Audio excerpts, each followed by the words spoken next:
নমস্কার দর্শক বন্ধু। ফেব্রুয়ারি মার্চ 2025-এ যখন মার্কেটের অবস্থা খুব খারাপ ছিল তখন আমরা এই চ্যানেলেই মার্কেট নিয়ে অনেক প্রেডিকশন করেছিলাম, অনেক হসপিটাল শেয়ারসের ব্যাপারে বলেছিলাম। সেই সমস্ত হসপিটাল শেয়ারস যথেষ্ট ভালো পারফর্ম করেছে। আমরা এই ভিডিওতে জানবো যে সেই শেয়ারগুলোর এখন প্রেজেন্ট কন্ডিশন কি, এখন মানে এই জুলাই 2025-এ দাঁড়িয়ে আগামী দিনে মার্কেট কেমন যেতে পারে এবং তার কি কি ট্রিগার্স আছে সেই সম্বন্ধে আমরা এই ভিডিওতে জানবো। এবং ফাইনালি জুন 2025-এ আমরা কলকাতাতে এবং মুম্বাইয়ে মাল্টিব্যাগার সেমিনার করেছিলাম। সেই সেমিনারে খুব সুন্দর আমরা রেসপন্স পেয়েছি। তো সেই রেসপন্সের উপর বেস করে এবং এখনো যেহেতু মার্কেটে মাইক্রোক্যাপ সেগমেন্ট অতটাও বেড়ে যায়নি, তো সেই কারণে আমরা আগস্টে কলকাতাতে আবার একটা সেমিনার করতে চলেছি, 3 আগস্ট সেমিনার করতে চলেছি। তো সেই সেমিনারে কি কি জানবো, কেন সেই সেমিনার করছি, সেই সমস্ত কিছু নিয়েই আজকের এই ভিডিও। আমি প্রসেনজিৎ পাল, 2010 সাল থেকে ইন্ডিয়ান শেয়ার মার্কেটে আমি একজন ফুল টাইম ইনভেস্টার। আমাদেরই কোম্পানি পল অ্যাসেট ইস্টার্ন ইন্ডিয়ার one of the very few company যারা রিটেল ইনভেস্টারদের জন্য অ্যাডভাইসারি সার্ভিস প্রোভাইড করে এবং আলট্রা এইচএনআই ক্লায়েন্টসদের জন্য fund management AIFF alternative investment fund service category 3 আমরা প্রোভাইড করে থাকি। এবং আমারই এক্সপিরিয়েন্স নিয়ে লেখা দুটি বই, হাউ টু অ্যাভয়েড লস এবং মাল্টিব্যাগার স্টকস, যেগুলো ইংলিশ ভার্সনে লেখা বই, অনেক ল্যাঙ্গুয়েজে, রিজনাল ল্যাঙ্গুয়েজে ট্রান্সলেটেড হয়েছে, বাংলাতেও পাওয়া যায়। আপনারা অ্যামাজন বা ফ্লিপকার্টে সিম্পলি প্রসেনজিৎ পাল বেঙ্গলি বুকস দিয়ে সার্চ করলে সেই বুকের ডিটেলস এবং তার কন্টেন্টের ব্যাপারে জেনে যাবেন। প্রথমেই আমরা জানবো যে সেই ফেব্রুয়ারি মার্চ যখন মার্কেট পড়েছিল সেই সময় আমরা অনেক রেশনাল দিয়ে সমস্ত কিছু ক্লিয়ার করে বলেছিলাম যে মার্কেটের ঘুরে দাঁড়ানোটা জাস্ট টাইমের অপেক্ষা। এবং সেই সঙ্গে আমরা হসপিটাল শেয়ারস নিয়ে বলেছিলাম, দুটো হসপিটাল শেয়ার মনে করে দেখবেন সেই সময় বলেছিলাম, এখনো এই চ্যানেলেই আছে। একটা হচ্ছে রেইনবো চিলড্রেন্স মেডিকেয়ার এবং আরেকটা হচ্ছে ইয়াথার্থ হসপিটাল। মনে রাখবেন এই দুটো শেয়ারই কিন্তু পেড মেম্বারদের অনেক আগেই রেকমেন্ড করা হয়েছিল। অবভিয়াসলি পেড মেম্বারশিপে রেকমেন্ড করার অনেক পরে আমরা ইউটিউব চ্যানেলে ডিসকাস করেছি, not for stock recommendation but আমরা কি কি ফিলোসফি, কেন হসপিটাল শেয়ার, কেন এই শেয়ারগুলো নিয়ে আমরা বলেছি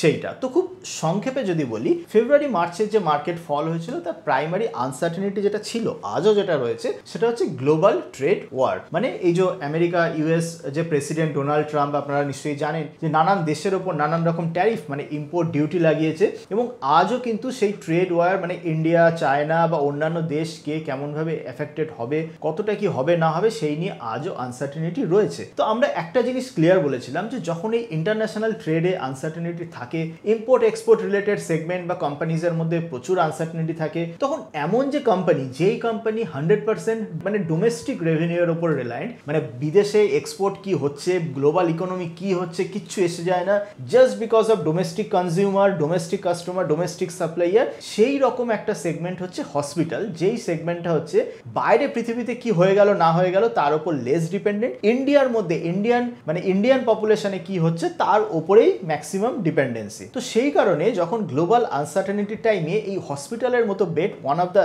সেফেস্ট বেস্ট। এবং হ্যাঁ, অবভিয়াসলি হসপিটাল শেয়ার এমন নয় যে আপনার প্রত্যেক বছর ডাবল ট্রিপল এইরকম রিটার্ন দিতে থাকবে, বাট এটা কি একটা সেফ কম্পাউন্ডিং। তো এই কারণে সেই ইয়াথার্থ হসপিটাল যদি আপনারা দেখেন, সেই ফেব্রুয়ারি মার্চের লো থেকে আজকে কিন্তু 60-70% মতো এইরকম অ্যাপ্রিসিয়েশন হয়েছে। রেইনবো চিলড্রেন্স মেডিকেয়ারও কিন্তু অনেকটা ভালো বেড়ে গেছে। তবে মনে রাখবেন, আমরা সবসময় বলি ভালো কোম্পানি মানেই কিন্তু যে ভালো শেয়ার তা নয়। মানে একটা কোম্পানি খুব ভালো হতে পারে এবং শুধু ভালো কোম্পানি নয়, সেই শেয়ারটাকে আপনি যদি কারেক্ট প্রাইসে কেনেন তবেই সেটার প্রফিট হতে পারে। যদি আপনি ভুলভাল প্রাইস বা যে কোনো প্রাইসে যদি আপনি বেস্ট কোম্পানিও কেনেন তাহলেও কিন্তু আপনার প্রফিট নাও হতে পারে। কেন বলছি? কারণ ইয়াথার্থ হসপিটাল ইভেন যে কোনো শেয়ার যদি 66-70% লাস্ট 2-3 মাসে বেড়ে যায়, তখন তার সবসময় একটা ডাউট থাকে যে শর্ট টার্ম যে প্রাইস মুভমেন্ট সেটা কিন্তু একটা আপসাইড ক্যাপিং চলে আসে। এই কারণে বলছি যে এমন নয় যে এই ভিডিওটা দেখলেন, এই ভিডিওটা দেখে একটা দুটো শেয়ারের নাম বলা হয়েছে বলে আপনারা যে কোনো প্রাইসে চোখ কান বুঝে কিনে নিলেন, তা নয়। সবসময় মনে রাখবেন, যত ভালো কোম্পানি হোক না কেন, যদি আপনি ঠিকঠাক প্রাইসে কেনেন তাহলেই প্রফিট হবে। যে কোনো প্রাইসে কিনলে কিন্তু প্রফিট না হওয়ার চান্স বেড়ে যায়। এবং মোর দ্যান স্টক, যেটা আমরা সবসময় বলি যে থিসিসে বিলিভ করুন, যে কেন আমরা সেই সময় হসপিটাল বলেছিলাম এবং কেন যে সেই সময় আমরা যে হসপিটাল শেয়ার দুটো, সেই শেয়ারগুলো আমাদের গুড বাই লিস্টে ছিল। যারা পেড মেম্বার্স তারা জানেন যে কেন। তার রিজন এইটা যে global trade, global uncertainty, domestic যে ডিপেন্ডেন্ট যে সমস্ত সেগমেন্ট তারা বেশ ভালো পারফর্ম করে এবং তারা কাইন্ড অফ সেফ বেট। তো এটা গেল পাস্ট। এবার আমরা জানবো যে আগামী দিনে মার্কেট কেমন যাবে বা আগামী দিনের জন্য কি কি ট্রিগার্স বা ফ্যাক্টরস রয়েছে। এই ইমেজটার দিকে দেখুন। এই ইমেজটা বেসিক্যালি আমরা যে জুন 2025-এ যে সেমিনার আমরা করেছিলাম, সেই সেমিনারে বলেছিলাম এখানে আমরা 5খানা ট্রিগার্স দিয়েছি, যে 5টা ট্রিগার্স কিন্তু আগামী দিনে স্মল ক্যাপ মাইক্রো ক্যাপে ম্যাসিভ র্যালি আনতে পারে। তো কি কি সেই 5টা ট্রিগার? ফার্স্ট ট্রিগার আমরা যেটা বলেছিলাম, ইন্টারেস্ট রেট রিডাকশন, যেটা আমরা সবাই সবাই জানি যে 2025-এ আরবিআই কিন্তু ইন্টারেস্ট রেট বা রেপো রেট অনেকটাই কমিয়ে দিয়েছে এবং সেই রেপো রেট ট্রান্সমিশন মানে আজকে যদি রেপো আরবিআই কমায় ব্যাংক সেটা কাস্টমারদের ট্রান্সমিট করতে একটা টাইম নেয়। মোস্ট অফ দ্য ব্যাংকস 3 মাস একটা কোয়ার্টারের টাইম নেয়। তো তার মানে এই রিডাকশন ইন্টারেস্ট রেট রিডাকশনের যে ট্রান্সমিশন সেইটা হতে হতে কিন্তু ধরে নিন লাস্ট কোয়ার্টার অফ 2025 মানে অক্টোবর ডিসেম্বর যে কোয়ার্টার সেই কোয়ার্টারে গিয়ে প্রপার রিফ্লেকশন হবে। তো এই ইন্টারেস্ট রেট রিডাকশন যে কোনো স্মল মাইক্রো ছোট কোম্পানির জন্য কিন্তু অনেক বেশি বেনিফিশিয়াল। ডিটেলস আমরা সেমিনারেও বলেছিলাম। সেকেন্ড যে রিজন হচ্ছে সেটা হচ্ছে যে government incentive, government capex. Last 2-3 বছর ধরে কিন্তু গভর্নমেন্ট আপনারা দেখবেন যে অনেক সেক্টরে সে রেলওয়েজ বলুন, ইনফ্রা বলুন, ডিফেন্স বলুন, প্রচুর সেক্টরে তারা গভর্নমেন্ট প্রচুর পরিমাণে ইনভেস্টমেন্ট করেছে এবং প্রচুর সেক্টরে পিএলআই স্কিম যেমন ইলেকট্রনিক্স ম্যানুফ্যাকচারিং থেকে শুরু করে সোলারে অনেক রকমভাবে ইনসেন্টিভ প্রোভাইড করে যাচ্ছে যে যেখানে অনেক রকমের সেক্টর কিন্তু একটা বেশ ব্যাকিং পাচ্ছে। থার্ড আমরা যেটা বলেছিলাম সেটা হচ্ছে বুস্ট ইন কনজাম্পশন। তো এই বুস্ট ইন কনজাম্পশন এটা কি? সেটা হচ্ছে এইটা যে এপ্রিল 2025 থেকে যারা স্যালারিড পার্সন এবং যাদের স্যালারি আপ টু 25 লাখ অব্দি তাদের কিন্তু দেখবেন যে ওভারঅল ইনকাম ট্যাক্স রেট কমার জন্য ইন হ্যান্ড স্যালারি অনেক বেড়েছে। তো এই ইন হ্যান্ড স্যালারি বাড়ার জন্য মানে মানুষের হাতে সিম্পল যারা স্যালারিড পার্সন তাদের হাতে এক্সট্রা ক্যাশ এসছে এবং বাকি যারা রয়েছে যারা ধরুন মানে এগ্রিকালচার অ্যান্ড রিলেটেড এই সমস্ত ফিল্ডে যারা জড়িত তাদেরও ইন্টারেস্ট রেট রিডাকশন আর এবছর মনসুন প্রগ্রেস কিন্তু বেশ ভালো। তো এই দুটোর ফলে যারা ফার্মিং এর সঙ্গে যুক্ত তাদের কাছেও কিন্তু কনজাম্পশন মানে তাদের থেকেও একটা কনজাম্পশন বুস্ট এক্সপেক্টেড। মানে রুরাল ইন্ডিয়া এবং আরবান ইন্ডিয়া এই বোথ সাইড থেকে কিন্তু একটা কনজাম্পশন ইমপ্রুভমেন্টের এক্সপেকটেশন রয়েছে। তো সেই বুস্ট ইন কনজাম্পশন যেটা কিনা থার্ড ট্রিগার। ফোর্থ ট্রিগার কি? ফোর্থ ট্রিগার হচ্ছে প্রাইভেট ক্যাপেক্স। মানে সেই 2014 সাল থেকে শুরু করে এই আজকে অবধি প্রায় 10 বছর পরে private capex is exceeding government capex. এর মানে কি? প্রাইভেট ক্যাপেক্স মানে প্রাইভেট কোম্পানিজ যেগুলো আছে সেগুলো কত টাকা ইনভেস্ট করছে আর গভর্নমেন্ট কোম্পানিজ বা গভর্নমেন্ট কত টাকা ইনভেস্ট করছে। তো এই প্রথমবার 2014 থেকে শুরু করে আজ অবধি 10 বছরে প্রথমবার এই প্রাইভেট কোম্পানিজের ইনভেস্টমেন্ট কিন্তু বেড়ে গেছে more than the government investment. এবং যেহেতু ইন্টারেস্ট রেট একটা ডাউন সাইকেলে চলছে তো এই প্রাইভেট ক্যাপেক্স ইনভেস্টমেন্ট হয়তো এক্সপেক্ট করা হচ্ছে যে আগামী দিনেও একটা বেশ ভালো পেসে চলবে এবং এই সমস্ত ইম্প্যাক্ট কিন্তু এক জায়গায় হয়ে একটা বেশ এক্সপোনেনশিয়াল গ্রোথ রেট আমরা কিন্তু এক্সপেক্ট করছি। অ্যান্ড ফাইনালি যেটা জুন 2025-এ বলেছিলাম reasonable valuation in micro cap segments. মনে রাখবেন জুন 2025 অবধি কিন্তু নিফটি সেন্সেক্সের রিকভারি বেশ ভালো হয়ে গেছিল এবং আগের মাস অবধিও কিন্তু মাইক্রো ক্যাপ স্মল ক্যাপ সেগমেন্টের রিকভারি ততটা ভালো হয়নি। সেই সেমিনার মানে জুন 2025-এ যখন আমরা বলেছিলাম যে আমরা মাইক্রো ক্যাপ সেগমেন্টের রিকভারি এক্সপেক্ট করছি সেই জুন 2025 থেকে আজ অবধি মানে মোটামুটি জুলাই মিড অবধি মানে লাস্ট 3-4 সপ্তাহ যদি আপনারা খেয়াল করে দেখেন মাইক্রো ক্যাপ সেগমেন্টে কিন্তু র্যালি আসা শুরু হয়েছে। অলদো নিফটি কিন্তু একই রকম রেঞ্জ বাউন্ড রয়েছে। মানে লাস্ট 3-4 উইকস মানে June middle of June to middle of July এইটা যদি আপনারা কম্পেয়ার করেন খেয়াল করে দেখবেন নিফটি সেন্সেক্স একটা খুব টাইট রেঞ্জে রয়েছে, রেঞ্জ বাউন্ড রয়েছে, এমন কিছু ইম্প্রুভ হচ্ছে না। কিন্তু মাইক্রো ক্যাপ সেগমেন্ট এবং মোর ইম্পর্টেন্টলি সিলেক্টেড মাইক্রো ক্যাপস কিন্তু দারুণ পারফরমেন্স শুরু করেছে। আপনারা যারা মানে আমাদের পল অ্যাসেটের মাল্টিব্যাগার স্টকসের সাবস্ক্রাইবার তারা দেখেছিলেন যে 2025 সালে আমরা যে শেয়ারগুলো বলেছি মানে ফ্রেশ স্টক এবং রিপিট বাই স্টক সেই সমস্ত শেয়ার কিন্তু লাস্ট এই 3-4 সপ্তাহে কিন্তু বেশ দারুণ সুন্দর পারফর্ম করেছে। শুধু তাই নয় আমরা সেই সেমিনারেও যে জিনিসগুলো বলেছিলাম সেই শেয়ারগুলোর মধ্যে একটা মোমেন্টাম ছোট্টখাটো মানে হিউজ কিছু না ছোটখাটো মোমেন্টাম কিন্তু দেখা দিয়েছে। মানে যেটা বলতে চাইছি যে রিজনেবল ভ্যালুয়েশন এমন তো নয় যে একদিন এসে রিজনেবল ভ্যালুয়েশন থেকে এক্সপেন্সিভ ভ্যালুয়েশনে চলে যায়। তো জুন 2025-এ মাইক্রো ক্যাপ সেগমেন্টে রিজনেবল ভ্যালুয়েশন ছিল। আমরা এক্সপেক্ট করেছিলাম over a period of 1 year or 1.5 ইয়ার সেটা ইম্প্রুভ হবে, ওভারঅল মাইক্রো ক্যাপ সেগমেন্টে র্যালি আসবে। আর্লি ইন্ডিকেশন জুলাই 2025-এ আমরা অলরেডি পেয়ে গেছি। আর্লি ইন্ডিকেশন কিন্তু বলছে যে এগেইন আবার এই মাইক্রো ক্যাপ স্মল ক্যাপ সেগমেন্টে কিন্তু ফিউচার ব্রাইট হতে চলেছে। তবে হ্যাঁ অবভিয়াসলি ছোটখাটো কারেকশন মানে আবার কারেকশন তো আসতেই পারে এবং যেই কারেকশন খুব হেলদি কারণ কারেকশন হলেই তারপরে নেক্সট লেগ অফ র্যালি চালু হয়। কিন্তু আমরা এইটাই বলছি যে নেক্সট যদি আবার কারেকশন আসেও তাহলে সেই কারেকশনকে কিন্তু আমরা ক্যাপিটালাইজ করতে হবে, সেই কারেকশনকে আমরা অপরচুনিটি হিসাবে ইউজ করে নেক্সট স্মল ক্যাপ মাইক্রো ক্যাপের র্যালির জন্য প্রিপেয়ার্ড হতে হবে। এবং এই কারণেই যেহেতু এই সমস্ত মানে ফ্যাক্টরস এখন মানে মাইক্রো ক্যাপ ইনভেস্টমেন্টের জন্য যেহেতু বেনিফিশিয়াল সেই কারণে আমরা এই জুলাই লাস্টের দিকে এবং আগস্টে আবার একটা সেমিনার রেখেছি। সেমিনারের ডেটগুলো একবার আপনারা স্ক্রিনে দেখে নিন। সেটা হচ্ছে 26 জুলাই ব্যাঙ্গালোরে সেমিনার, 27 জুলাই দিল্লিতে এবং 3 আগস্ট কলকাতা। মনে রাখবেন 2023 সালে আমরা লাস্ট সেমিনার করে 2023-এর পরে জুন 2025-এ আমরা সেমিনার করেছিলাম। এইটাই বলেছিলাম because market is again at reasonable valuation. এখনো অবধি মানে জাস্ট একটা আর্লি ইন্ডিকেশন পেয়েছি টার্ন অ্যারাউন্ডের, বাট এখনো সেই জিনিস মানে ফুল রাউন্ডে কিন্তু আসেনি। তাই হতে পারে এই সেমিনার হয়তো হয়তো 2025-এর হয়তো লাস্ট সেমিনার হতেই পারে। আর যদি এরপরে সেমিনার হয়েও থাকে তো তখন আমরা স্টকস বেশি আলোচনা করতে পারবো না। তো এই 3rd আগস্টের সেমিনার বা এই দিল্লি এবং ব্যাঙ্গালোরে যে সেমিনার আমরা করব, সেম কন্টেন্ট কলকাতাতেই হবে। তো এই সেমিনারে আমরা কি কি ডিসকাস করব বা কি কি জানবো? ফার্স্ট অফ অল আমরা জানবো যে আমাদের ইনভেস্টমেন্ট ফিলোসফি, সে মাল্টিব্যাগার স্টক রেকমেন্ডেশন বলুন বা আমাদের AIF investment fund management service investment philosophy, এবং সেই ইনভেস্টমেন্ট ফিলোসফিকে মানে ডিটেলডে এক্সপ্লেন করার জন্য আমরা 3টে নতুন শেয়ারের এগেইন এক্সাম্পল নেবো। এই 3টে শেয়ার আমরা আগের সেমিনারে কভার করিনি এবং এই 3টে শেয়ার আমাদের যে সাবস্ক্রিপশন সার্ভিস তারও পার্ট নয়। তবে এই 3টে শেয়ার আমাদের যে ফান্ড ম্যানেজমেন্ট সার্ভিস সেখানে আমাদের পজিশন রয়েছে। এবার কেন আমরা এই 3টে শেয়ার মানে নর্মাল অ্যাডভাইজারিতে রেকমেন্ড করতে পারিনি, তার কারণটা এটা যে ওই শেয়ারগুলোর ভলিউম খুবই কম, ট্রেডিং ভলিউম খুবই কম, যার ফলে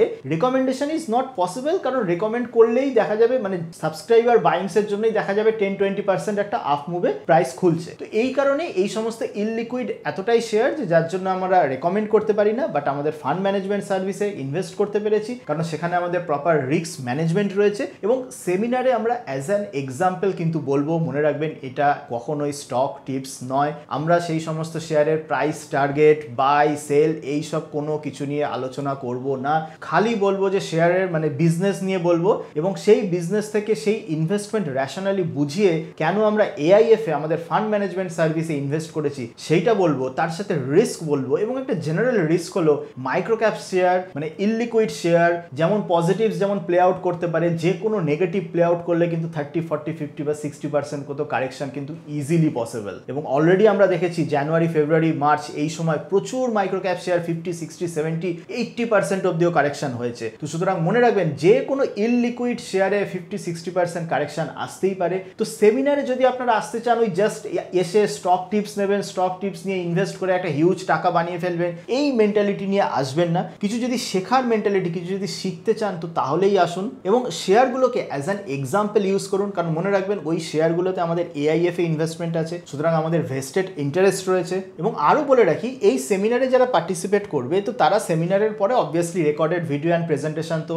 শেয়ার করা হবেই। তার সাথে সাথে আমরা প্রিভিয়াস যে জুনের যে সেমিনারটা করেছিলাম তারও presentation and recording and video সেইটাও এই সেমিনারের পার্টিসিপেন্টদের মধ্যে শেয়ার করা হবে, সো দ্যাট তারা একটা বেসিক আইডিয়া পেয়ে যায় যে আগের সেমিনারে কি হয়েছিল এবং এই সেমিনারে কি হতে চলেছে। তবে হ্যাঁ, যেটা বললাম 80 to 90% কন্টেন্ট ডিফারেন্ট থাকবে। যে শেয়ার আগের যে সেমিনারে 3টে শেয়ার বলেছিলাম এই সেমিনারে ডিফারেন্ট শেয়ার হবে। ইনফ্যাক্ট আগের সেমিনারে 3টে শেয়ারের নাম করে আমরা বেসিক্যালি 5টা-6টা শেয়ারের উপর ডিসকাশন করেছিলাম। এবার হয়তো সেটা নাও হতে পারে 3টে মানে হয়তো 3টের উপরেই ডিসকাশন, বাট এগেইন সেটা অ্যাজ অ্যান এক্সাম্পল আমরা ডিসকাস করব। এমন নয় যে just because of stock tips বা আপনাকে কিনতে বলার জন্য এবং সেই শেয়ারের price target, buy sell, hold নিয়ে কোনোদিন আমরা কোনো কিন্তু কমেন্ট করব না। সেমিনারে কিভাবে জয়েন করবেন, কি পেমেন্ট ফিস কি আছে, ডেসক্রিপশনে একটা লিঙ্ক আছে, সেই ডেসক্রিপশনে দেওয়া লিঙ্কে যদি ক্লিক করেন তাহলে সেই লিঙ্কে সমস্ত কিছু লেখা থাকবে যে কেন সেমিনারে কি কি কন্টেন্ট হবে এবং সেমিনারের পেমেন্ট করার জন্য কোন ব্যাংক অ্যাকাউন্ট বা UPI-তে ট্রান্সফার করতে হবে এবং তারপরে যে সাবমিশন যে একটা ফর্ম আছে সেই ফর্মে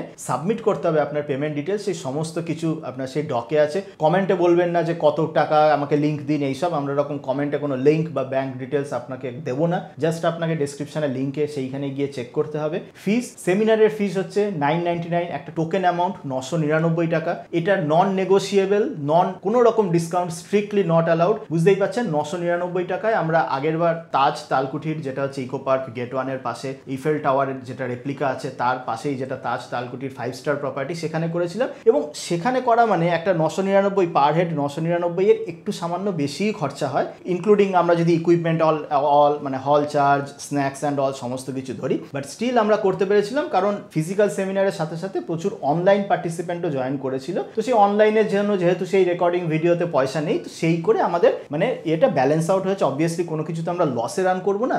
at the same time seminar আমরা করি প্রফিট করার জন্য নয়, রাদার আমরা কেন ইনভেস্ট করি, আমাদের ইনভেস্টমেন্ট ফিলোসফি, কেন স্টক সিলেক্ট করি, এই সমস্ত জিনিসকে মোর কমিউনিকেট করার জন্য। প্রফিট লস অনেক পরে, যদি আপনার আগে যে থিওরি থিসিস যদি ক্লিয়ার হয় তখন অটোমেটিক মানুষ শেয়ার মার্কেটের উপরে কনফিডেন্স পাবে, অটোমেটিক মানুষ সিস্টেমেটিক ইনভেস্টমেন্টের দিকে চলে যায়। তো এই জিনিসটা মাথায় রেখেই আমাদের সেমিনার করা। আবারও বলছি, সেমিনারের ফিজ নন রিফান্ডেবল এবং no discount allowed at all, because it's a very token amount, একটা নমিনাল অ্যামাউন্ট রাখছি যাতে করে only serious participants can only participate. এবারও হয়তো আমরা সেমিনার করব ওই তাজ তালকুঠির, বাট স্টিল কনফার্মড ভেন্যু। আমরা যেদিন সেমিনার হবে তার মোটামুটি 4-5 দিন আগে আমরা আপনাদের সকলকে ইমেল করে দেবো, বা তার আগেও যদি আমাদের ভেন্যু বুক হয়ে যায় ইমেল করে দেবো।